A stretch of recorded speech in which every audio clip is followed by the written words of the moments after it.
Quelles sont nos influences? C'est aussi comme ça qu'on se construit grâce à des mentors, grâce à des images qu'on a.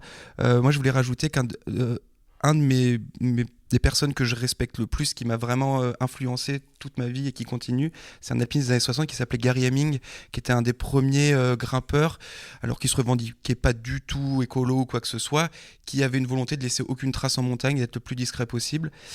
Euh, et moi, je me suis toujours inspiré de cette espèce d'anti-héros un peu nonchalant qui est devenu célèbre parce qu'il s'est retrouvé à sauver dans les drues des Allemands qui étaient bloqués.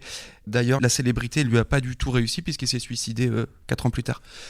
Mais en tout cas, je pense que c'est important de se référer comme ça quand on se construit dans ces milieux-là à des gens qui nous... Alors pas forcément des gens qui ont des éthiques irréprochables, peu importe, mais il y a toujours un moment où dans notre génération, on va se confronter à la réalité. Et la réalité aujourd'hui, c'est qu'on ne peut plus consommer, que ce soit en montagne ou ailleurs, comme on le faisait il y a 20 ans, il y a 40 ans ou même avant. Et je pense que chaque pratiquant qui est sensible à la nature, à la beauté de la nature, à ce qu'il va y faire et y ressentir, au partage qu'il peut avoir avec les gens, doit être sensible en fait à cet enjeu majeur de notre génération, de notre temps, qui est c'est plutôt mal embarqué quand on voit ce qui se passe globalement. Mais tout le monde doit se poser la question de si je pratique ce genre d'activité, j'ai aussi un rôle à jouer dans sa préservation. Je pense. Et la question de l'anti-performance, ça va avec en fait, et même ça, par extension, on repart sur la question du colonialisme, du sexisme, des rapports de domination entre les hommes, les femmes, les blancs, les noirs, enfin tout est lié quoi. Et pareil en fait, c'est Murray Bookchin qui a été le premier dans les années 70 à faire un lien entre les problèmes sociaux et les problèmes écologiques. Je veux dire, tout est lié, et ça c'est une lutte globale contre la colonisation. Moi, je peux revenir vite fait rapidement sur le côté engagement et dangerosité que tu parlais juste avant.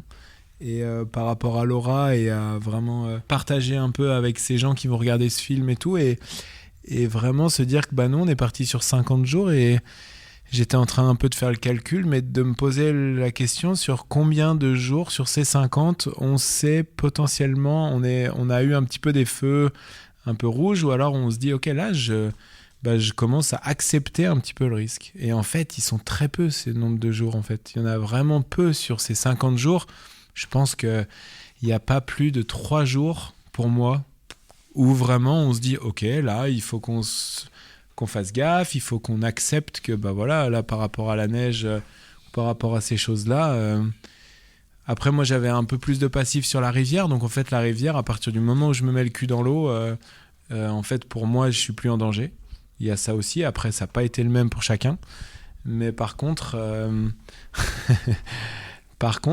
c'est vraiment sur ces questions de crevasses et de neige. Donc voilà, tout le début de l'aventure, jusqu'au moment où vraiment on arrive au pied du Kaldna Pass. Pour moi, là, on n'a pris aucun risque encore. Et il s'est passé combien 13 jours 11. Ouais, voilà, 11-12 jours.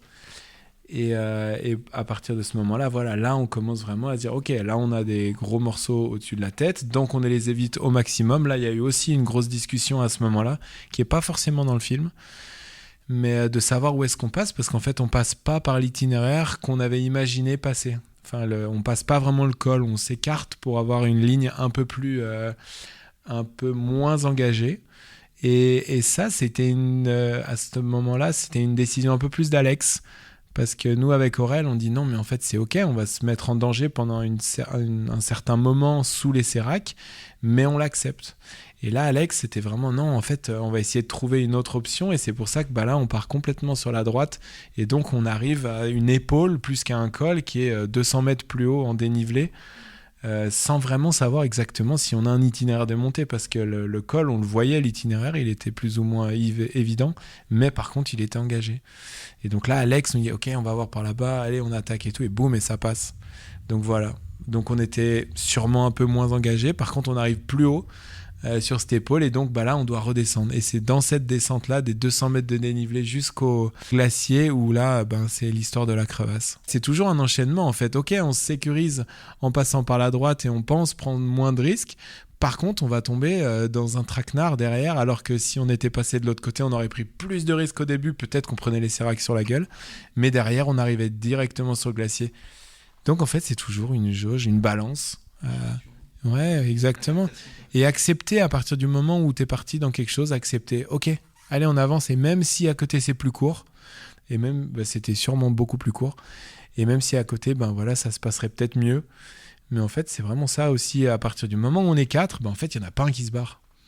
Et ça s'est passé vraiment, enfin vraiment le dernier jour où là, c'est plus du tout du risque, mais sur la rivière et ceux qui continuent à pied, Aurel et Elias qui continuent à pied et nous qui prenons la mer.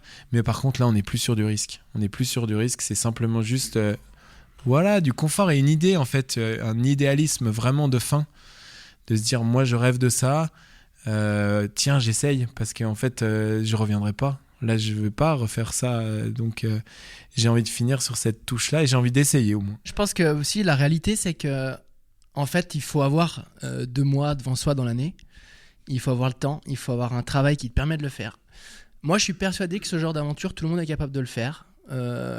En fait, évidemment que ton lieu de naissance et la vie qu'ont eu tes parents, etc., vont peut-être potentiellement définir un petit peu ce genre de chemin ou non.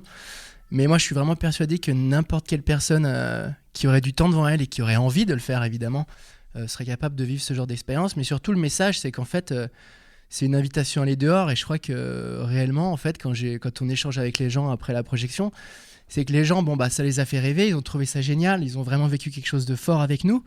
Mais pour autant, je crois pas que ça leur donne envie de le vivre. Par contre, ils ont envie d'aller faire de la rando. Et en fait, c'est l'essence même de la montagne. Que ce soit en Alaska, en Beldon ou dans les Aravis ou les Écrins, en fait, la démarche, elle est la même. C'est d'être en montagne, c'est de partager des choses, voir des beaux levers de soleil, des beaux couchers de soleil, et puis d'échanger des câlins, de l'amour et du plaisir. Et du coup, je pense qu'aussi, ça, c'est un message important. Voilà, l'Alaska, c'était fantastique. C'est des rêves, c'est des choses pareilles, éthiquement.